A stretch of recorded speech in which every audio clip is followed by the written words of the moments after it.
ஈரானுடைய missile Haifa பக்கமாக மறுபடியும் வந்திருக்கு. இப்போவும் ஈரானுடைய மிசைல்ஸை இஸ்ரேலால் தடுக்க முடியலை.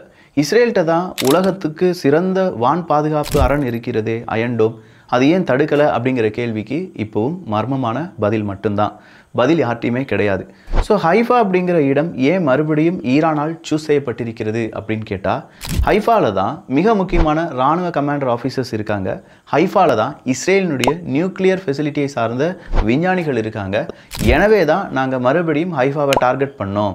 எங்களுடைய இலக்கு அங்கே வாழக்கூடிய மனிதர்கள் கிடையாது, சாதாரண மக்கள் கிடையாது.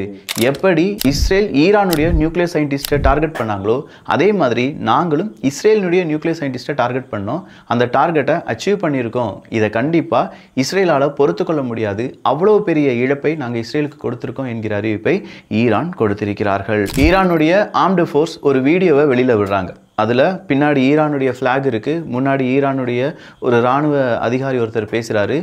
இஸ்ரேல் உடனடியாக எங்கள் நாட்டை விட்டு வெளியேறிடு. எங்கள் நாடு அப்படின்னு சொல்கிறத அவங்க என்ன சொல்கிறாங்கன்னா, ஆக்குபைடு ரீஜன்லேருந்து வெளியேறிடு.